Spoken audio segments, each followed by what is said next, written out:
हाँ जी, आ जाइए बच्चों। This is your lecture number 3। Already trend analysis बहुत बार मैं रिपीटेडली आपको बता चुकी हूँ। चैप्टर इंपॉर्टेंट है, थोड़ा बोरिंग हो जाता है, मैकेनिक्स इतना इंटरेस्टिंग नहीं रहती है, लेकिन उसको अगर आप समझ के करेंगे तो डेफिनेटली आपको इंटरेस्टिंग लगेगा। ठीक है, जब हमारे सर के ऊपर से बातें जाती है तब समझ में नहीं आता और तब हमको चीजें बोरिंग लगती हैं। इसका मतलब हमारी प्रैक्टिस में ही कमी है, हमारी अंडरस्टैंडिंग में गैप है, कुछ ना कुछ दोबारा रिवाइज करने की जरूरत है। तो 2 से 3 क्वेश्चन आप यहाँ से स्कोर कर सकते हैं। आज जो आपका टॉपिक है वो है conservation of linear momentum, impulse and constrain motion. आपके जेई में जो क्वेश्चन आया ना, इन दोनों टॉपिक्स को मिला के दिया गया, ज्यादातर इम्पल्स और लीनियर मोमेंटम को कंबाइन करके आपको क्वेश्चन मिलेगा। ठीक है, जो मैंने अभी 21 और 22 और 23 के क्वेश्चन देखे, यहाँ से क्वेश्चन आए हुए हैं। कॉन्स्टेंट मोशन से भी क्वेश्चन है, और कॉन्स्टेंट मोशन अगर एक बार आपको समझ में आ गया ना, न्यूमेरिकल्स बहुत इजी हो जाते हैं।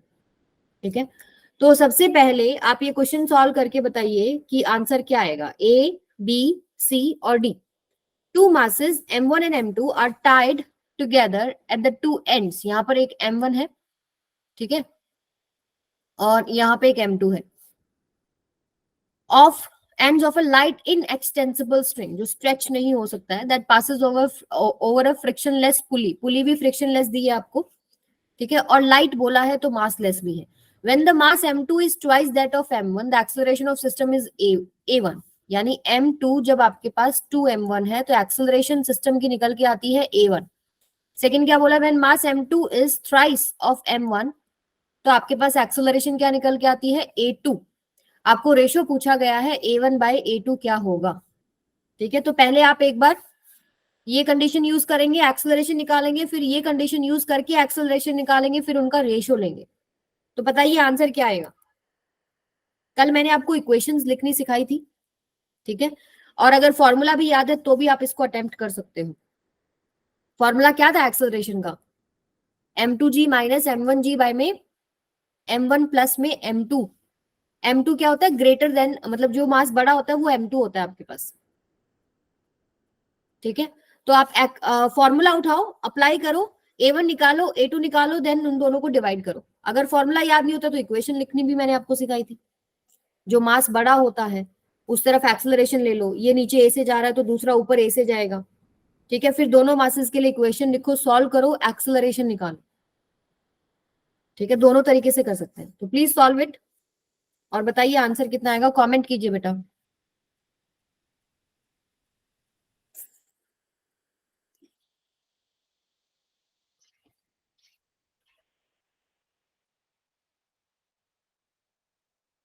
सॉल्व कर रहे हो कि नहीं, सॉल्व कर रहे हो तो प्लीज थम्स अप करें एक बार।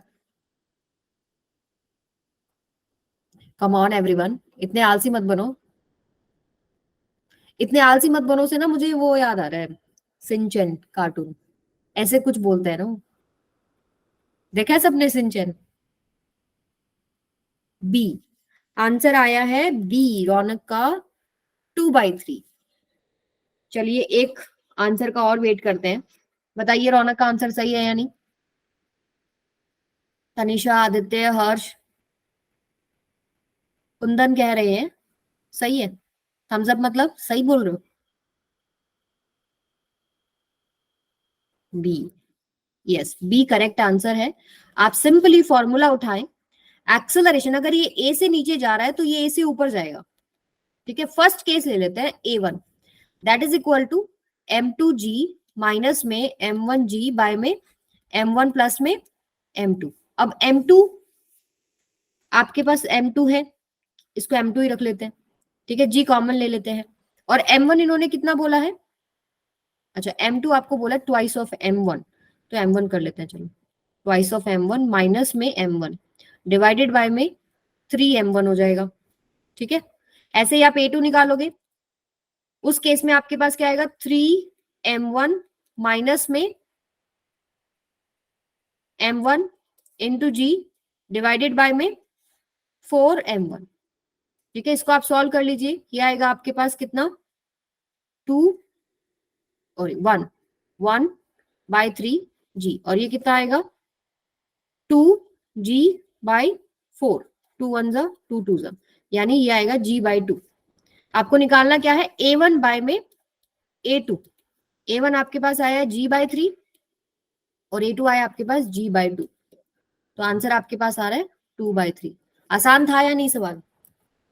इक्वेशन अगर फॉर्मूला याद नहीं है तो भी कल मैंने आपको सिखाया था कि कैसे इक्वेशन निकालनी होती है, फिर एक्सेलरेशन या टेंशन निकालना हो तो आप कर सकते हो सॉल्व। चलिए एक नेक्स्ट क्वेश्चन कीजिए फिर।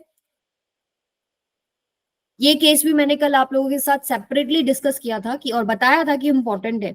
जेई 2021 में इसके ऊपर क्वेश्चन आया है। The boxes of masses 2 kg and 8 kg are connected by a massless string, बोल दिया आपको मासलेस है, passing over a smooth pulley, मतलब फ्रिक्शनलेस है। Calculate the time taken by box of mass 8 kg to strike the ground starting from rest. 8 kg को यहाँ strike करने में, ग्राउंड पे स्ट्राइक करने में कितना टाइम लगेगा, एंड इनिशियली उसका वेलोसिटी 0 बोला गया। It is starting from rest, मतलब इनिशियली 0 है। सॉल्व कीजिए जरा। इसमें मूवेबल पुली का कॉन्सेप्ट है, ठीक है। जब मूवेबल पुली है तो मैंने आपको बताया था कि एक्सेलरेशन में एक रिलेशनशिप आएगा, ठीक है। फिर आप इक्वेशंस लिखते हैं और सॉल्व करेंगे। फिर सॉल्व करो। 8 kg ब्लॉक का एक्सेलरेशन कितना आएगा? एक्सेलरेशन आने के बाद तो कहानी बहुत इजी है। S equals to U T plus में हाफ AT² लगा देंगे। डिस्प्लेसमेंट कितना करना है इसको? 20 सेंटीमीटर। इनिशियली इसको रेस्ट पे बोला गया है। Half AT² equals to displacement, displacement है -20, ठीक है। सॉल्व करो जरा। हाफ एक्सेलरेशन आप निकालेंगे इंटू T², कितनी एक्सेलरेशन आएगी बताइए।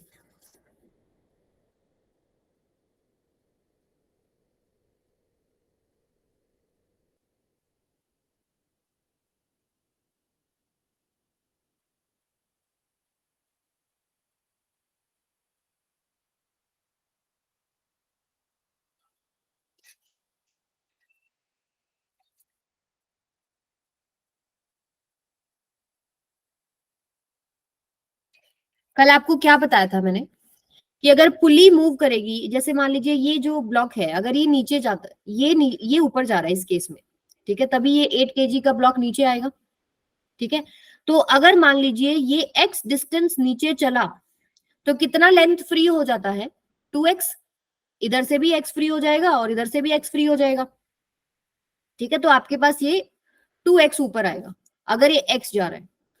तो इसी कॉन्सेप्ट को हम अगर यूज करें तो हमारे पास इसका एक्सेलरेशन अगर a है, इसका एक्सेलरेशन अगर a है तो इस 2 kg ब्लॉक का एक्सेलरेशन 2a रहेगा। फिर आप इन दोनों के लिए इक्वेशन लिखेंगे। जैसे इसकी अगर मैं इक्वेशन लिखूं, इस पे एक टेंशन T लग रहा होगा, इधर से टेंशन T, इधर से भी टेंशन T, इधर टेंशन 2T। तो 2 kg ब्लॉक के लिए लिखेंगे तो क्या आएगा? T माइनस में 2G that is equal to 2 into में 2A, M इंटू में A। और अगर आप 8 kg ब्लॉक के लिए सॉल्व करेंगे तो आपके पास क्या आएगा? वो डाउनवर्ड डायरेक्शन में आ रहा है, यानी कि 8G माइनस में 2T that is equal to 8 into में A। Solve these two equations and find A। तो टेंशन को हटाना पड़ेगा ना, तो इसको 2 से मल्टीप्लाई कर लो and then add these two equations. मुझे A की वैल्यू बताओ कितनी आएगी, सॉल्व करके बताइए।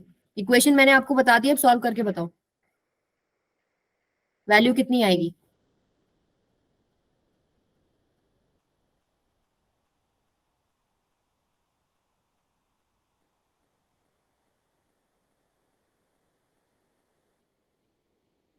G/4। G बाय, आपने फर्स्ट इक्वेशन में होल ट्वाइस क्यों किया? क्या कह रहे हो बेटा? फर्स्ट इक्वेशन में होल ट्वाइस क्यों किया आपने? होल ट्वाइस कहाँ बोल रहे हो? ये बोल रहे हो? अच्छा, इन दोनों को सॉल्व करने के लिए मैंने क्या किया, मुझे चाहिए एक्सेलरेशन। चलो ये हटा देते हैं, ठीक है। मुझे क्या चाहिए? एक्सेलरेशन चाहिए दोनों इक्वेशंस को सॉल्व करने के लिए। तो यहाँ अच्छा, वो सॉल्व करने के लिए आपने LHS और RHS हाँ किया। यस, तो फर्स्ट इक्वेशन को 2 से मल्टीप्लाई करो, 2T आ जाएगा ना। फिर दोनों को ऐड करोगे, 2T माइनस 2T कैंसिल होके सिर्फ A बचेगा आपके पास। तो आप, आई थिंक तनिषा ने आंसर बता दिया है, G/4, right? Yes ma'am. Yes, यही आएगा बेटा आपके पास 10/4। 10 ले लेते हैं, उन्होंने बोला है use G is equal to 10।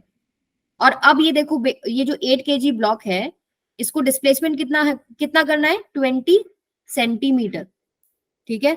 और एक्सेलरेशन डाउनवर्ड डायरेक्शन में, तो A की वैल्यू 10/4 है, तो हम लिख देते हैं डाउनवर्ड डायरेक्शन को दिखाने के लिए -10/4, तो माइनस से माइनस कैंसिल हो जाएगा, 0 से 0 कैंसिल हो जाएगा, ठीक है। तो ये आएगा 2 × 2 × 4 that is equal to t²। अभी भी कुछ गड़बड़ है, बताओ क्या गड़बड़ है? सिस्टम ऑफ यूनिट्स को इग्नोर कर दिया ना। जी की वैल्यू तो आप 10 में रख रहे हो, मतलब 10 मीटर पर सेकंड स्क्वायर पुट कर रहे हो, डिस्प्लेसमेंट तो 20 सेंटीमीटर है, तो उसको आप क्या करेंगे, मीटर में कन्वर्ट करेंगे, तो यहाँ पर क्या आ जाएगा, 100। अब सॉल्व करके बताओ टी की वैल्यू कितनी आएगी? 8 16/100 है, बताइए, सॉल्व करके बताइए कितनी आएगी बेटा?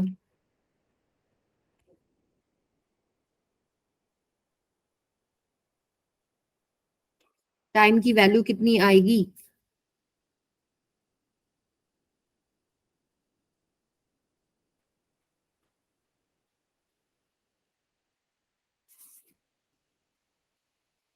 यस बोलिए बेटा, किसी ने हैंड रेस किया है, बोलो। इतनी देर में तो मोबाइल से सॉल्व कर देते हो तुम लोग। 0. यस, आपके पास आएगा t² इक्वल्स टू 0. टी आएगा बेटा 0.4 सेकेंड, ठीक है, क्लियर है सबको? Yes ma'am. आगे चलें, चलिए ये वाला क्वेश्चन कीजिए। A uniform metal chain of mass m and length L passes over a massless and frictionless pulley. It is released from rest with a part of its length L is hanging on a one side and rest of its length capital L minus L is hanging on the other side of the pulley. At a certain point of time, when L, small l equals to capital L by x, the acceleration of chain is g/2. The value of x is. अभी देखो यहाँ पर masses नहीं given है, ठीक है, तो लेकिन चेन दे रखा है उन्होंने, चेन का खुद का मास तो होगा ना, तो उन्होंने क्या किया, मास अगर गिवन नहीं है कोई बात नहीं, हमने मान लिया मास पर यूनिट लेंथ क्या है, लेमडा है, ठीक है। तो अब बता सकते हो कि कितने मासेस हो जाएंगे दोनों तरफ? इस तरफ कितना हो जाएगा, लेमडा इंटू में एल, और इस तरफ कितना हो जाएगा, लेमडा इंटू में एल माइनस में एल, ठीक है। इसको आप ले लो m1, इसको ले लो आप m2। अब इन्होंने पूछा है आपसे कि x की वैल्यू बताओ, small l is equal to capital L by X में x की वैल्यू बतानी है। ये आपके पास लेंथ कब है, जब एक्सेलरेशन क्या है, g/2। देखिए सवाल क्या है, दोबारा से रिपीट करते हैं। At a certain point of time when, जो लेंथ है आपके पास, जो लेफ्ट हैंड साइड में छोटी चेन दिख रही है, वो length capital L by x हो जाए, the acceleration of chain is g/2। उस समय पर एक्सेलरेशन कितना है, g/2 है, तो वैल्यू ऑफ x कितना होगा? तो एक्सेलरेशन आपको पहले ही गिवन है, तो क्यों ना हम डायरेक्ट फॉर्मूला उठा लें। a इज इक्वल टू क्या होता है, m2g माइनस में m1g डिवाइडेड बाय में m2 प्लस में m1। अब ये आप सारी चीजें पुट कीजिए जरा, जैसे m2 की वैल्यू पुट करो, लेमडा इंटू में l माइनस में l इंटू जी, माइनस में m1 की वैल्यू पुट करो, लेमडा इंटू में l into g divided by में lambda capital L minus l plus lambda l। अब आपको पूछा क्या गया है कि जब लेंथ इतना हो तो एक्सेलरेशन इतना है, तो एक्सेलरेशन की वैल्यू यही पुट कर दो, देखते हैं हमारे पास क्या एक्सप्रेशन बनता है। इसको सॉल्व करके देखते हैं एक बार, जैसे जी से जी कैंसिल हो गया, सो 1/2 इज इक्वल टू, इसको सॉल्व कीजिए जरा, ये आएगा आपके पास लैम्डा एल, और आपके पास आएगा यहां से माइनस लैम्डा एल, और ये प्लस लैम्डा एल, तो ये तो चला ही जाएगा। यहाँ पर देखते हैं, ये आएगा आपके पास लैम्डा इंटू में एल। देखो मैंने ठीक लिखा है क्या सारी चीजें, लैम्डा एल माइनस लैम्डा, यहाँ आएगा आपके पास माइनस, ये आएगा आपके पास लैम्डा एल माइनस में lambda L minus lambda L, ऐसे आ रहा है,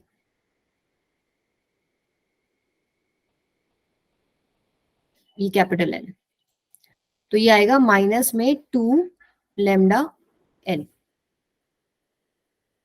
यही आएगा। सॉल्व करके बताइए अब आगे इसको कैसे करेंगे। आपको चाहिए एल बाई एक्स, एक्स की वैल्यू चाहिए, सॉल्व कीजिए बेटा, कैसे होगा?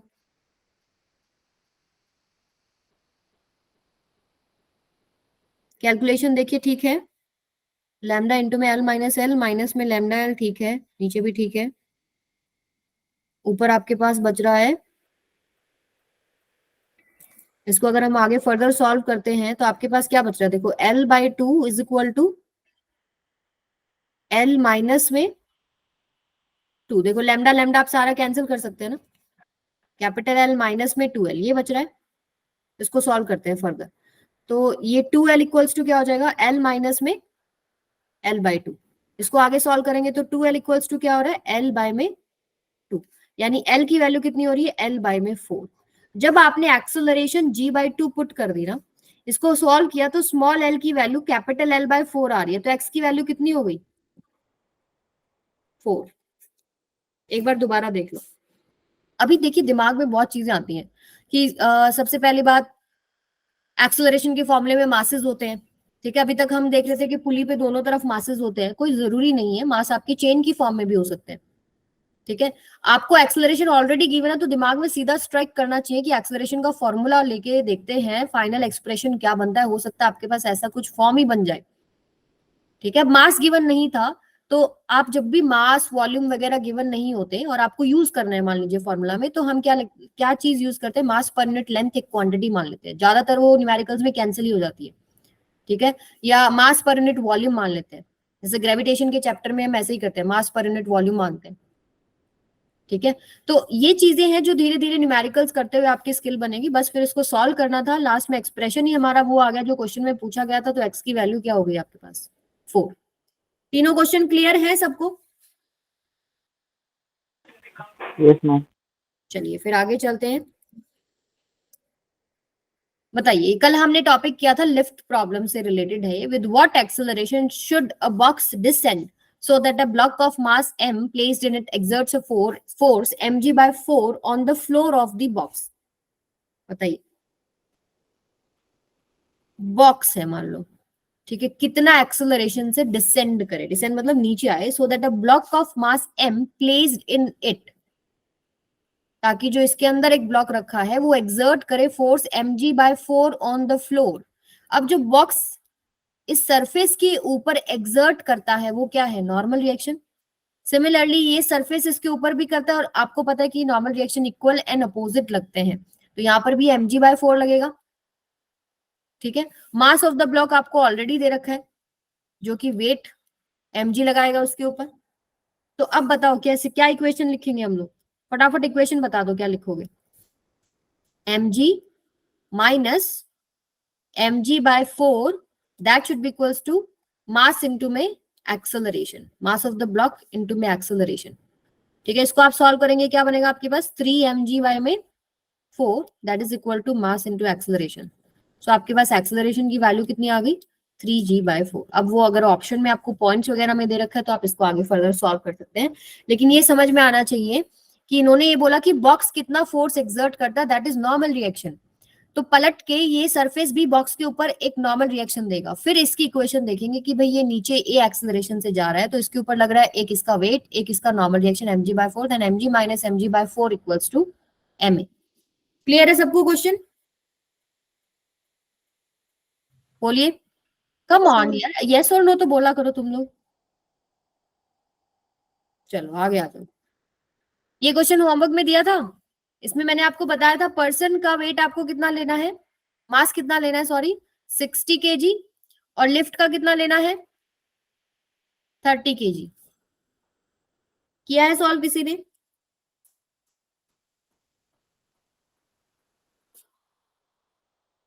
बोलिए, अरे नहीं सॉल्व किया बेटा? Yes ma'am. कितना आंसर आया है, आंसर बताओ।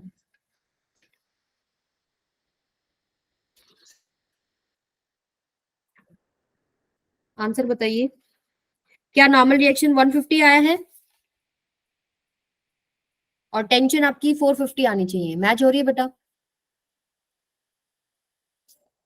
हो रही है नहीं, डांट थोड़ी रही हूँ, पूछ रही हूँ हो रही है या नहीं मैच आंसर।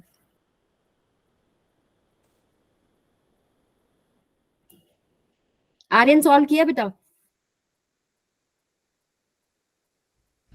No ma'am.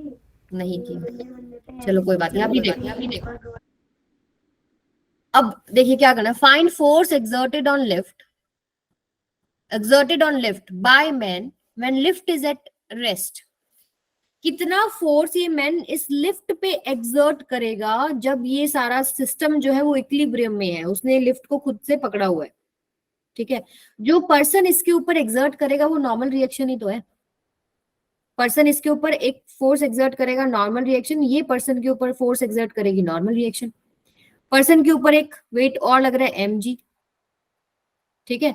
अब इसने किसी फोर्स से इसको पकड़ा हुआ है, तो कल मैंने थर्ड लॉ भी कराया था आपको, अगर ये फोर्स F लगाएगा तो पलट के इसके ऊपर भी एक फोर्स लगेगा, टेंशन का, लगेगा या नहीं लगेगा इस पर्सन के ऊपर, ठीक है। तो इस पर्सन का अगर मैं एफबीडी बनाऊं तो इसके ऊपर लग रहा है एक mg वेट, एक लग रहा है इसके ऊपर नॉर्मल रिएक्शन, एक लग रहा है इसके ऊपर टेंशन T, ठीक है। और ये सारा सिस्टम इक्विलिब्रियम में रेस्ट पे है, यानी कि n plus T should be equal to mg, equation number 1। अब ये लिफ्ट में खड़ा है, इस लिफ्ट को पकड़ के खड़ा है, ठीक है। तो लिफ्ट के ऊपर भी कुछ फोर्सेस लग रहे हैं। अगर मैं लिफ्ट का फ्री बॉडी डायग्राम बनाऊं तो लिफ्ट पे देखो, एक तो नॉर्मल रिएक्शन लग रहा है, ठीक है। एक लिफ्ट का खुद का वेट भी होगा जो कि आपके पास है कैपिटल M ले लेते हैं, चलो इसको हम कैपिटल M ले लेते हैं, इसको हम स्मॉल m, तो m इंटू में g लगेगा। एक नॉर्मल रिएक्शन लिफ्ट पे नीचे लग रहा है, एक वेट लग रहा है। और बताइए ये स्ट्रिंग से यहां नहीं बंधा हुआ, ठीक है, यहां इसने स्ट्रिंग को अटैच कर रखा है, तो ये टेंशन T भी लगेगा इसके ऊपर, एक ऊपर टेंशन T लग रहा है। तो आपके पास इक्वेशन क्या बन रही है, T is equal to mg plus में n, ये इक्वेशन नंबर 2 है, ठीक है। इन दोनों इक्वेशंस को आपको सॉल्व करना था और आपके पास टेंशन की और नॉर्मल रिएक्शन की वैल्यू निकल जाएगी। जैसे आपको मासेस गिवन है, जैसे इस केस में देखिए n प्लस में t इज इक्वल टू कितना दे रखा है 30 इंटू में g, और ये आपको दे रखा है t इज इक्वल टू क्या हो जाएगा आपके पास 60 g प्लस में नॉर्मल रिएक्शन, ठीक है।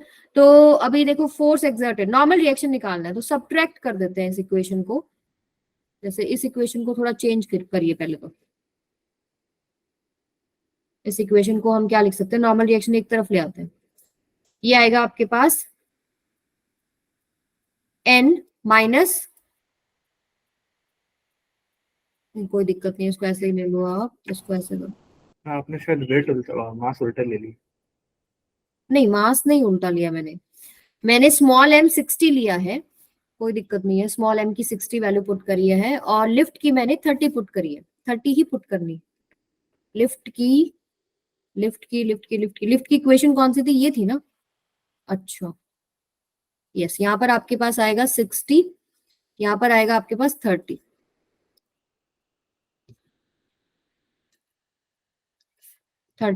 g, ठीक है। तो एक काम करते हैं, सब्ट्रैक्ट कर देते हैं इसको, माइनस टी माइनस माइनस, तो यहां से आएगा normal reaction is equal to 60g minus में 30g कितना हो जाएगा 30g, ये आएगा माइनस में n, तो आप सॉल्व करेंगे, ये आएगा आपके पास 2n is equal to 30 into 10, ठीक है। तो n की वैल्यू कितनी हो जाएगी 300 बाय में 2, यानी कि 150 न्यूटन। और आप n की वैल्यू पुट कर देंगे किसी भी एक इक्वेशन में, तो आपके पास टेंशन आएगी, सॉल्व करेंगे, टेंशन की वैल्यू आनी चाहिए 450 न्यूटन। क्लियर है सबको? तो बेसिकली आपको दो इक्वेशंस ही बनानी थी, आपको देखना है कि बॉडी के ऊपर कितने फोर्सेस लग रहे हैं और इक्विलिब्रियम कंडीशन पे ऊपर वाले फोर्स नीचे वाले फोर्स के साथ बैलेंस हो जाते हैं। क्लियर है सबको? Yes ma'am. Yes ma'am. चलो फिर नेक्स्ट पे चलते हैं हम लोग, कंजर्वेशन ऑफ लीनियर मोमेंटम। आप में से कोई जानता है कि कंजर्वेशन ऑफ लीनियर मोमेंटम का मतलब क्या है? आप ऑलरेडी पढ़ चुके हो, पेपर भी दे चुके हो, बताओ जरा। हमारे पास सेकंड लॉ क्या कहता है, F applied equals to delta P by में डेल्टा T, ये आपके पास अप्लाइड फोर्स है, नेट फोर्स जो भी लग रहा है। अगर आपके पास फोर्स सिस्टम के ऊपर 0 है तो आपके पास क्या है, डेल्टा P इक्वल्स टू 0 है। डेल्टा P क्या होता है, change in momentum, P final minus में P इनिशियल इक्वल्स टू 0 है, यानी P final equals to P initial है। यही आपके पास क्या है, conservation of momentum, conservation of momentum, यानी मोमेंटम कंजर्व्ड है पहले भी और बाद में भी, ठीक है। जब भी सिस्टम के ऊपर बात कर रहे हैं हम लोग सिस्टम के ऊपर नेट एक्सटर्नल फोर्स 0 होता है तो मोमेंटम कंजर्व्ड रहता है। अब जैसे मान लीजिए इसके एग्जांपल लेते हैं हम लोग, सपोज सबसे कॉमन जो है गन वाला आपके पास केस है। यहाँ पर आपके पास अगर मान लो आप फायर करते हो बुलेट, सिस्टम क्या है, गन प्लस बुलेट, राइट। तो इनिशियली सारा सिस्टम रेस्ट पे था, मोमेंटम क्या होता है, 0। अब जब गन ने बुलेट को फायर किया तो फोर्सेस कौन से पिक्चर में आते हैं, गन ने बुलेट पे लगाया, बुलेट ने गन पे लगाया, सिस्टम के ऊपर कोई एफ एक्सटर्नल फोर्स नहीं है, ठीक है। तो इनिशियल मोमेंटम आपके पास 0 है, तो फाइनल मोमेंटम के बराबर होना चाहिए। अब फाइनल मोमेंटम मान लो गन की जो, अब जैसे ही बुलेट चलेगी तो गन के पास एक वेलोसिटी आती है, रिकॉइल वेलोसिटी बोलते हैं आप उसको, ठीक है। एक आती है बुलेट के पास वेलोसिटी, वी ऑफ बुलेट लिख लेते हैं। तो बुलेट अगर फॉरवर्ड डायरेक्शन में मूव करी, आपको पता है अगर फायर करोगे बुलेट तो आगे ही जाएगी, तो बुलेट का मास ले लेते हैं हम लोग स्मॉल m, इनटू में इसका वेलोसिटी, ठीक है, प्लस में गन का मास ले लेते हैं कैपिटल M, इनटू में उसका वेलोसिटी, रिकॉइल वेलोसिटी ले लेते हैं। तो v रिकॉइल कितना होगा आपके पास, small m minus small m by capital M into में v। ऐसे रिकॉइल वेलोसिटी निकलती है, ऐसे ही निकालोगे ना। और मोमेंटम भी आप ये सोच सकते हो कि बुलेट अगर आगे जा रही है तो रिकॉइल जो हो रहा है, वो मोमेंटम जो आ रहा है वो गन का पीछे आएगा, तभी दोनों मिलके क्या होते हैं, 0 बनेगा ना, ठीक है। तो यहां से आप रिकॉइल वेलोसिटी वगैरह के ऊपर न्यूमेरिकल्स आते हैं, वो डील करते हैं। इसके अलावा एक बॉम्ब के ऊपर भी बहुत प्रॉब्लम्स आते हैं। बॉम्ब का जो एक्सप्लोजन है उसके ऊपर भी नेट एक्सटर्नल फोर्स क्या होता है, 0। वो इंटरनल केमिकल रीजंस की वजह से ब्लास्ट करता है, ठीक है। जब एफ नेट 0 है तो ब्लास्ट करने से पहले जो मोमेंटम है और ब्लास्ट करने के बाद जो मोमेंटम है सिस्टम का, वो क्या होना चाहिए, बराबर होना चाहिए। क्लियर है सबको, Yes, ma'am. ठीक है। तो इसका क्वेश्चन करते हैं हम लोग। A man weighing 60 kg runs along the rails with a velocity of 18 kilometre per hour and jumps into a car of mass 1 quintal. 1 quintal कितना होता है, 1 क्विंटल कितना होता है,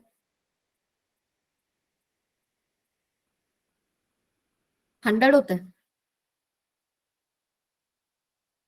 अच्छा आप ये नॉर्मल लैंग्वेज में यूज तो करते हैं ना, 1 क्विंटल कितना होता है, 100 होता है, 1000 होता है, 100 kg। 100, ठीक है। तो यहां से आपके पास 100 kg की कार है, वो उस पर जंप करता है, कितना वेलोसिटी से करता है, 18 किलोमीटर पर आवर से करता है। Calculate the velocity with which the car will start travelling along the rails. एक पर्सन आता है, ये रेल के ऊपर मान लीजिए आपके पास कार है, यहां से एक पर्सन आया विद सर्टेन वेलोसिटी, इस पे जंप करता है, then they will move together, ठीक है। तो आपको ये कंबाइंड वेलोसिटी ही निकालनी है इन दोनों की। पर्सन कहीं उड़ा थोड़ी दिया उन्होंने, उसने जंप किया, ठीक है। वो इसके ऊपर फोर्स लगाएगा, रेल के ऊपर, रेल इसके ऊपर फोर्स लगाएगी, वो सिस्टम के ऊपर नेट फोर्स 0 है, यानी initial momentum should be equal to final momentum. Initial momentum कितना है, mass of the person into में स्पीड ऑफ द पर्सन, ठीक है, प्लस में ये रेस्ट पे थी कार 0। फाइनल मोमेंटम क्या है, दोनों इकट्ठा चल पड़े, यानी स्मॉल m प्लस में कैपिटल M, रेल ये कार वाला ले लेते हैं, इनटू में v कंबाइंड। आप इसको सॉल्व करेंगे, ठीक है। यहां से आपके पास v कंबाइंड कितनी आ जाएगी, मास पर्सन का कितना है 60, और ये 18 किलोमीटर पर आ रहा है, मीटर पर सेकेंड में कितना हो जाएगा, 18 किलोमीटर पर आवर को 5/18 से मल्टीप्लाई कर दो, 5 आ जाएगा, ठीक है। और आपके पास मास कितना है यहाँ पे, प्लस में 100। अच्छा यहाँ से, सॉरी सॉरी सॉरी, यहाँ पर आप कहाँ पुट करेंगे, ये मास ऑफ पर्सन है ना, ये आपके पास कितना है 60, इंटू में यहाँ पर आपके पास आ जाएगा 5 इज इक्वल टू 60 प्लस में 100 इंटू में v कंबाइंड। इसको आप सॉल्व करेंगे, आपके पास कार की वेलोसिटी आ जाएगी जिससे वो अब ट्रेवल कर रही है। क्लियर है सबको, चलिए एक इंटरेस्टिंग क्वेश्चन करके दिखाओ फिर। JEE 2022, a body of mass m at rest explodes into three pieces in the ratio of masses 1:1:2. Two smaller pieces fly off perpendicular to each other with velocity 30 and 40 respectively. The velocity of the third piece will be. Solve कीजिए बेटा.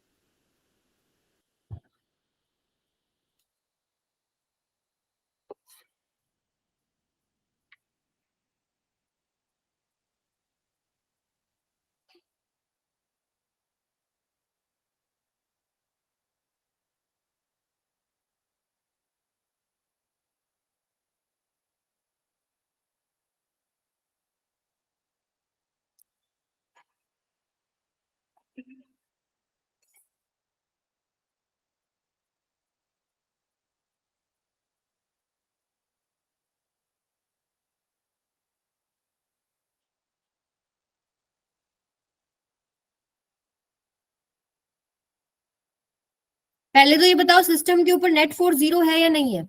अभी मैंने bomb वाला आपको case बताया था, वो chemically कोई रीजंस है, केमिकल रिएक्शंस है जिसकी वजह से वो ब्लास्ट कर रहे हैं. वहां पर सिस्टम के ऊपर नेट फोर्स क्या है? 0 है. यानी इनिशियल मोमेंटम जो है सिस्टम का वो फाइनल मोमेंटम के बराबर होना चाहिए. चेंज इन मोमेंटम क्या होना चाहिए? 0 होना चाहिए. तो जब वो ब्लास्ट करेगा थ्री पीसेस में तो 1:1:2, इसको ऐसे ले लिया करो. ये मास m है, ये मास m है, ये आप ले लो. ऐसे भी कर सकते हो, मतलब डायरेक्ट आप इसको 1 kg 1 kg 2 kg मान लो.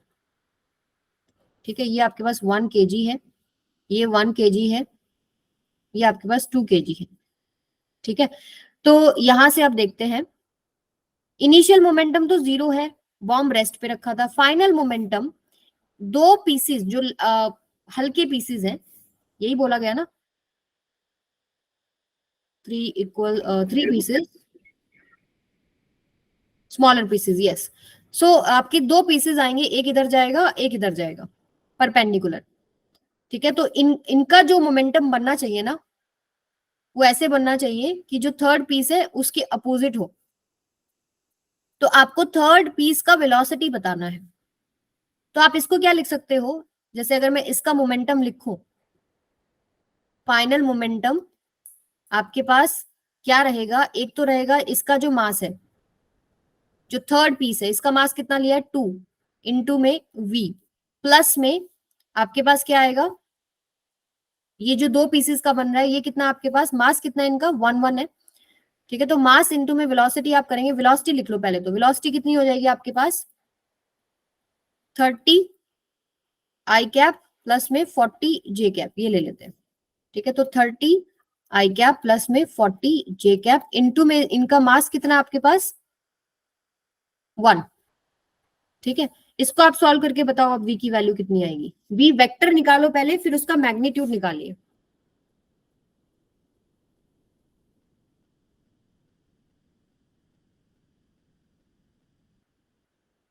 एक इस तरफ गया, एक इस तरफ गया. ठीक है,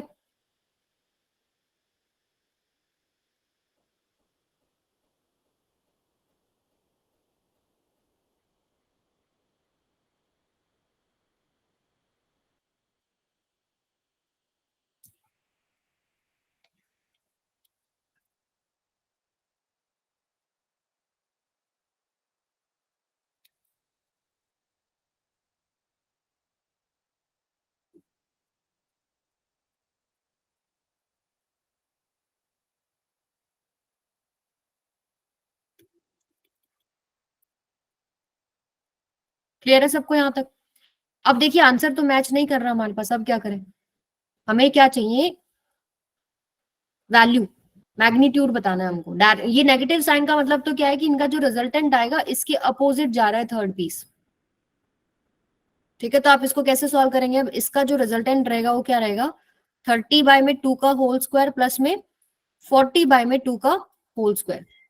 सो 1/2 का होल स्क्वायर आपका 1/2 बाहर ही आ गया. अंडर रूट 30 स्क्वायर प्लस में 40 स्क्वायर, ये आपके पास कितना बन रहा है? 1/2 अंडर रूट 900 प्लस 1600, 2500 बनेगा.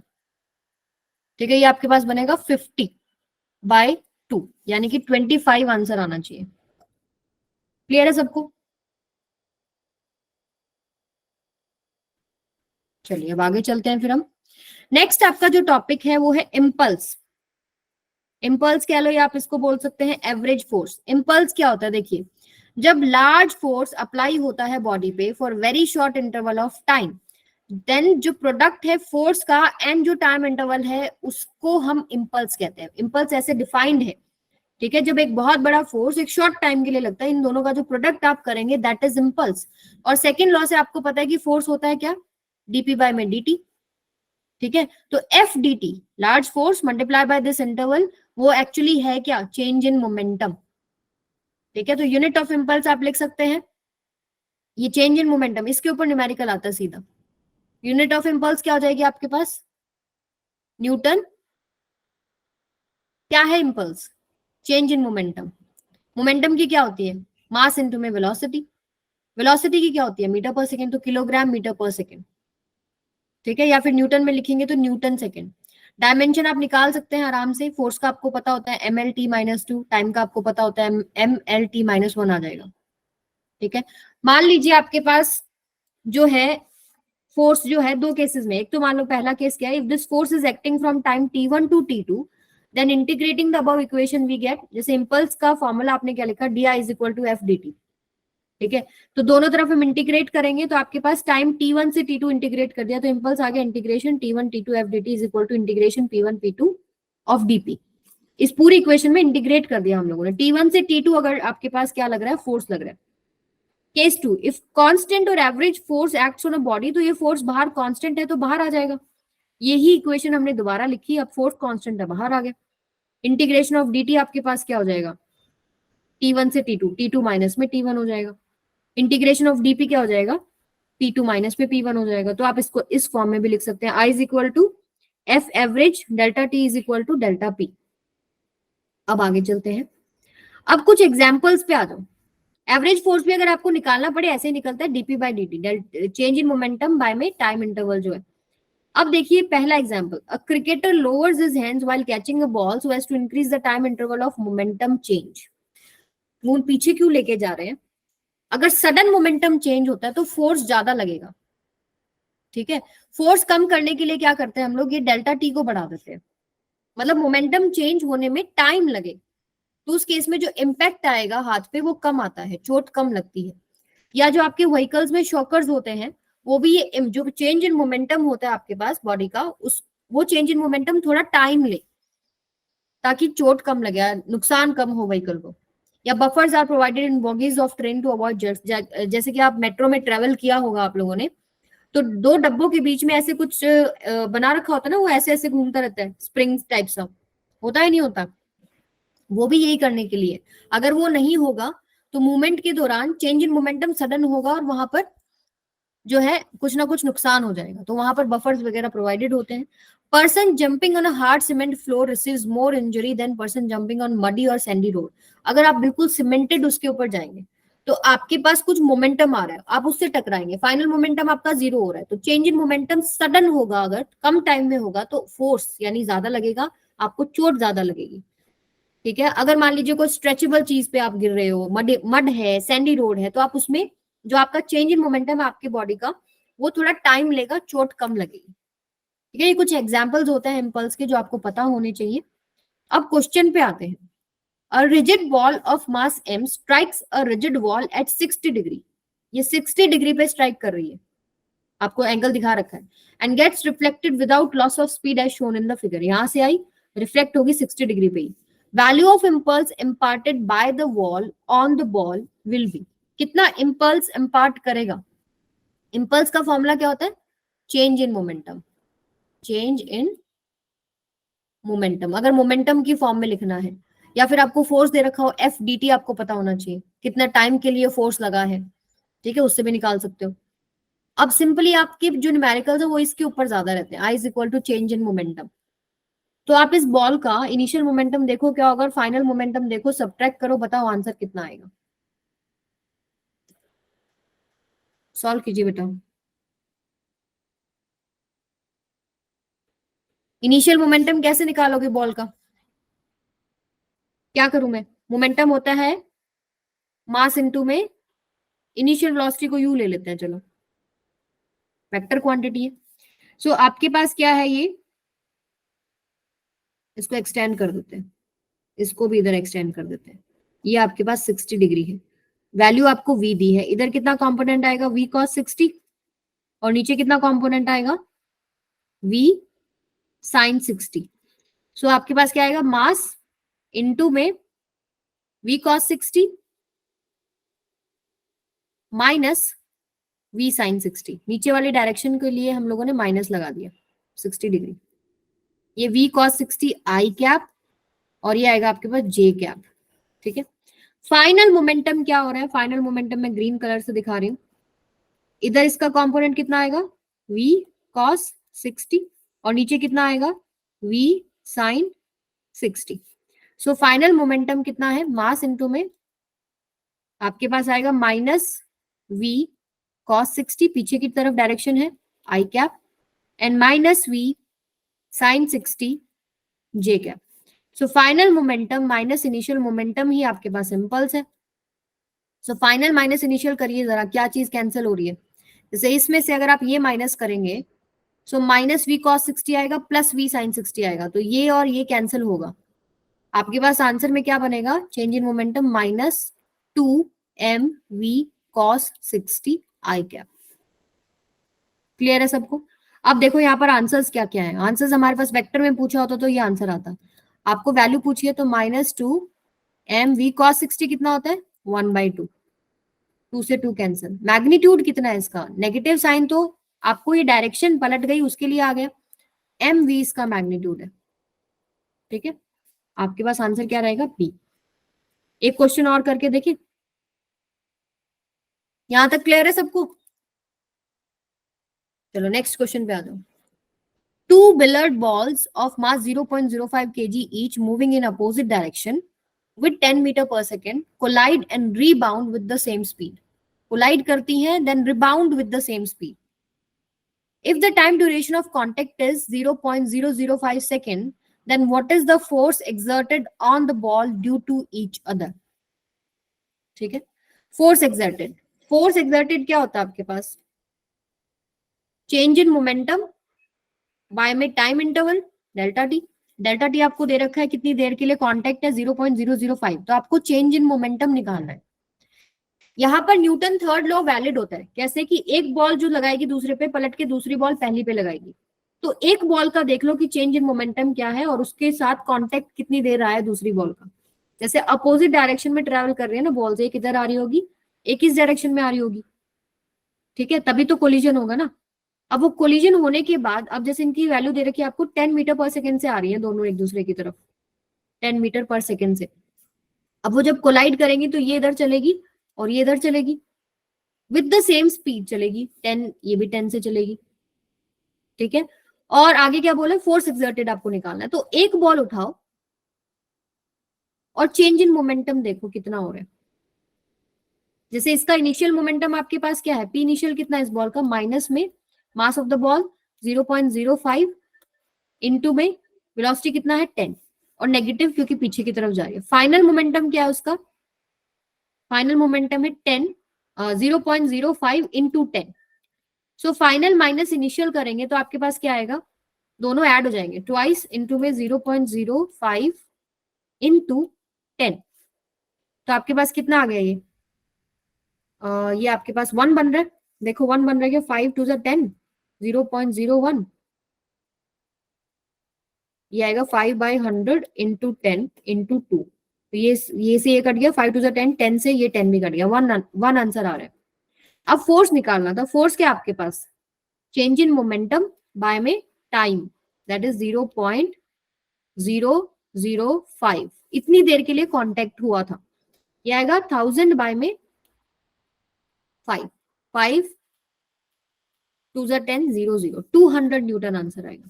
सवाल आसान था, ठीक है, बच्चों को यही नहीं समझ में आता चेंज इन मोमेंटम किसका निकाले भाई।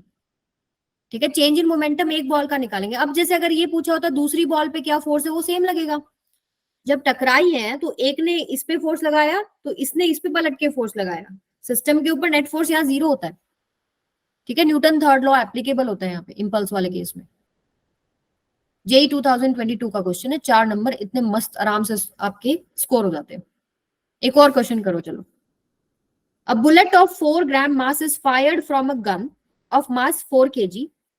If the bullet moves with the muzzle speed of 50 meter per second, the impulse imparted to the gun and the velocity of recoil of the gun are. तो पहले तो recoil velocity निकाल लो, ठीक है, फिर आप कोई भी उठा सकते हो, चाहे आप चेंज इन मोमेंटम निकाल लो बुलेट का, चाहे गन का निकाल लो, उसी से आपके पास आंसर आ जाएंगे। जैसे बुलेट ऑफ 4 ग्राम, मान लो पहले तो आप गन बना लो सुंदर सी, होली पे यूज करने वाली, ठीक है, तो इसमें से बुलेट बाहर जाएगी। बुलेट का आपके पास 4 ग्राम है और गन का आपके पास 4 kg है, और मजल स्पीड यानी बुलेट स्पीड आपको दे रखी है 50 मीटर पर सेकेंड। यहीं पर कंफ्यूजन हो जाता है, मजल किसको बोल रहे हैं, इसी को बोल रहे हैं, बुलेट को। Impulse imparted to the gun and velocity of recoil, पहले तो वेलोसिटी ऑफ रिकॉइल ही निकाल लो।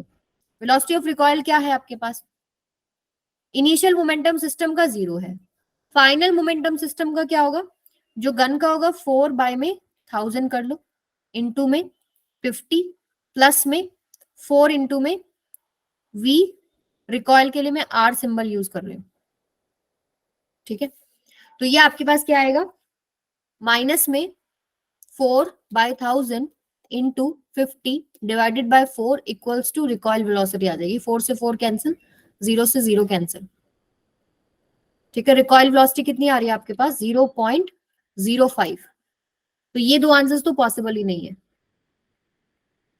ठीक है। अब इनमें देखते हैं, ऑप्शन ए और लास्ट वाले में। इम्पल्स इम्पार्टेड क्या होता है, इम्पल्स होता है change in momentum delta P, P final minus P initial. अब किसका निकालें, चाहे आप गन का निकाल लो, चाहे बुलेट का निकाल लो, किसका निकालोगे बताओ। चलो गन का ले लेते हैं। फाइनल मोमेंटम गन का कितना है, फाइनल मोमेंटम कितना है गन का, मास गन का है 4, इनटू में वेलोसिटी कितनी है 0.05, और रिकॉइल वेलोसिटी पीछे की तरफ है तो चलो माइनस भी आ गया, ठीक है। माइनस में इनिशियल मोमेंटम गन का कितना है भाई, 0। तो आपके पास ये कितना आ रहा है, आपके सॉल्व करो जरा इसको,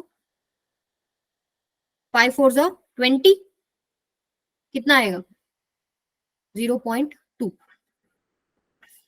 0.2। प्लस माइनस का यहाँ पर कोई चक्कर ही नहीं है, तो आपके पास आंसर कितना हो जाएगा, थर्ड, 0.2 किलोग्राम मीटर पर सेकेंड और 0.1 मीटर पर सेकेंड। सॉरी ये तो है नहीं आंसर, हमारे पास क्या आया है, रिकॉइल वेलोसिटी 0.05, ये आंसर आ जाएगा सेकेंड। क्लियर है सबको। और आप चाहे दूसरे बुलेट का भी निकाल के देख लो, सेम आएगा आपके पास। आगे चले, यस मैम। चलिए नेक्स्ट एक इंटरेस्टिंग कॉन्सेप्ट है, ज्यादा टाइम नहीं बचा बट मैं इंट्रोड्यूस कर देती हूँ ताकि आप लोग न्यूमेरिकल इसके कर सको। ये होता है constraint motion. Constraint motion, constraint motion मतलब क्या है कि कोई बंधन है यहाँ पे कि एक ऑब्जेक्ट का मोशन दूसरे के मोशन पे डिपेंड कर रहा है। मान लीजिए ये अगर ये एक्सेलरेशन से नीचे जाएगा तो ये एक्सेलरेशन से, या A1 से नीचे आगे जा रहा है तो ये इसका एक्सेलरेशन जो है सेकंड ब्लॉक का A2 वो उससे रिलेटेड है, ठीक है। अब ये मूवेबल पुली है, चलो सिंपल केस ले लेते हैं। जैसे आपके पास एक पुली है, एक मास इधर है, एक मास इधर है, अगर ये A से नीचे जा रही है तो ये A से ऊपर जाती है। दिस कनेक्शन कि इसका मोशन पे ये मोशन डिपेंड कर रहा है, ये कॉन्स्ट्रेंट मोशन होता है। तो ऐसे क्वेश्चंस के अंदर हम लोग क्या कॉन्सेप्ट यूज करते हैं। अब जैसे मैं सिंपल पुली से दिखाती हूँ पहले तो आपको, ये आप सिंपल पुली ले लो, ये आपके पास एक ब्लॉक हो गया, एक ब्लॉक ये हो गया। अगर इसका एक्सेलरेशन नीचे की तरफ है, ये M2 ले लो, चलो ये M1 ले लो, टेंशन T इधर है, इस पे टेंशन T इधर है, इधर आपके पास M1G। कॉन्सेप्ट ये है कि वर्क डन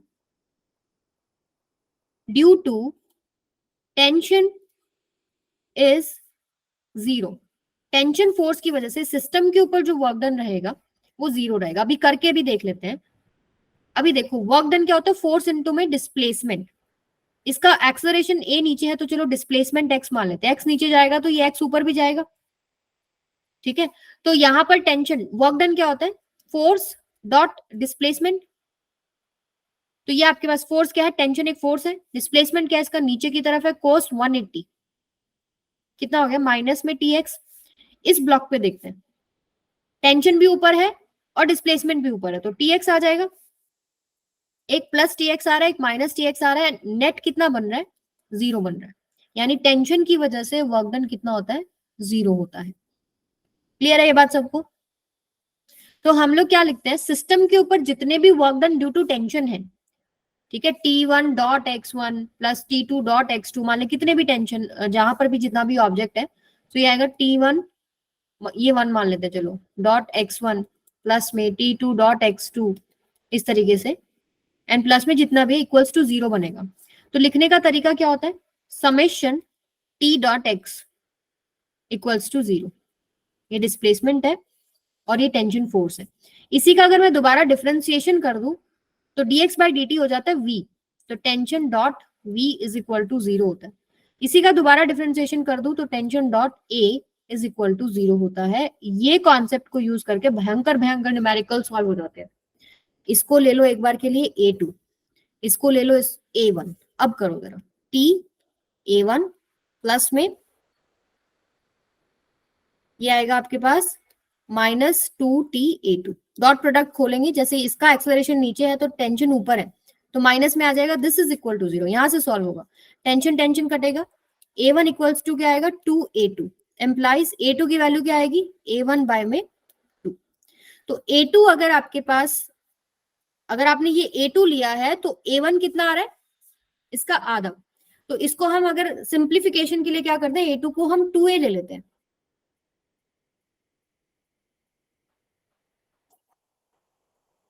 आपने a2 लिया है तो आप सॉरी a1 अगर आपने लिया है तो a2 उसका आधा आएगा, ठीक है। तो सिंप्लीफिकेशन के लिए क्या करें बताओ, इसको हम लोग क्या मान लेते हैं 2a, तो ये कितना हो जाएगा a, और यही आई थिंक हमारी इक्वेशन आ रही थी कि अगर इसमें लेंथ आपके पास x अगर ये नीचे डिस्प्लेस करेगा तो 2x फ्री होती है, ठीक है, ये 2x से आगे जाएगी, ये v से नीचे जाएगा तो ये 2v से आगे जाएगा, ये a से नीचे जाएगा तो ये 2a से आगे जाएगा।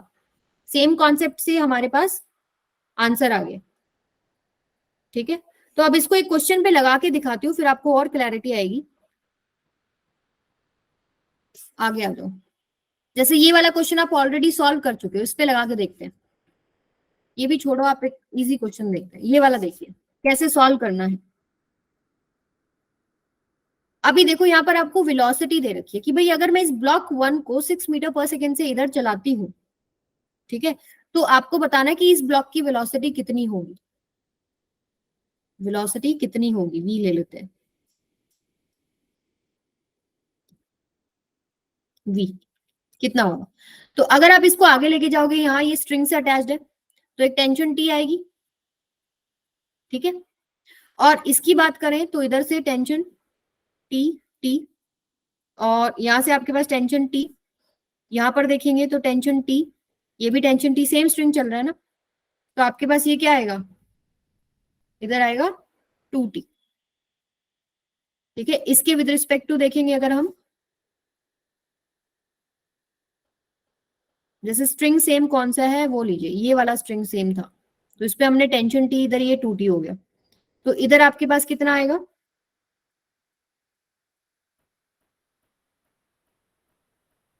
2t।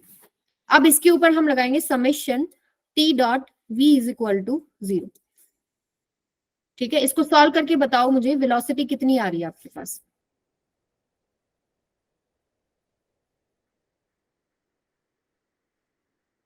सॉल्व कीजिए बेटा, कितनी आ रही है बताइए वैल्यू। आपको टेंशन्स बता दी हैं, आपको वेलोसिटीज बता दी हैं।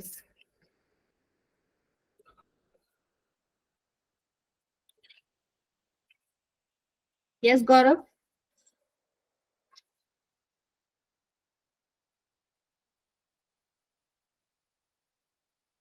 आंसर आ गया। देखो इसका मोशन इधर है और टेंशन इधर है, तो डॉट प्रोडक्ट में क्या आएगा, माइनस आ जाएगा, माइनस को माइनस क्यों आया, क्योंकि डॉट प्रोडक्ट खोलेंगे तो टीवी कॉस 180 बन रहा है, ठीक है, तो ये आएगा माइनस टेंशन कितना है 2t, और v कितना आपके पास 6, और इसके बाद आप क्या करेंगे, नेक्स्ट टेंशन इस ब्लॉक पे लग रही है, कितनी टेंशन लग रही है, 1 और 2 ये लग रही है, और डिस्प्लेसमेंट भी इसका किधर होगा, इसी डायरेक्शन में होगा, तो प्लस में 3t इंटू में v, एंगल कितना है 0, दिस इज इक्वल टू 0, तो टेंशन टेंशन खत्म, ये आएगा -12 इक्वल्स टू -3v, तो v की वैल्यू कितनी हो जाएगी 4 मीटर पर सेकेंड। ऐसे आपको सॉल्व करना है, ठीक है। मैम आपने वेलोसिटी की जगह पर सेकंड स्क्वायर कर दिया। क्या कर दिया वेलोसिटी की जगह पे? मैम 6 मीटर पर सेकंड की जगह 6 मीटर पर सेकंड स्क्वायर, राइट ब्लॉक में। यस यस, यूनिट में ये नहीं आएगा, ठीक है। अगर वेलोसिटी दिया है, मान लो ये एक्सेलरेशन, एक्सेलरेशन से भी आपके पास सेम ही आंसर आता ना, यस मैम। ठीक है, हमने वेलोसिटी निकाल ली है, क्लियर। अब ऐसे ऐसे मैंने आपके लिए बहुत सारे क्वेश्चन इसमें ऐड करे हैं, ये आप सॉल्व करेंगे, जैसे ये वाला करके देखते हैं, लास्ट क्वेश्चन आज का। अगर ये ब्लॉक 14 से नीचे जाता है तो ये बी ब्लॉक कितने वेलोसिटी से ऊपर जाएगा, एक बार ट्राई करोगे सभी। आपको लगाना है इसमें summation T dot V is equal to 0।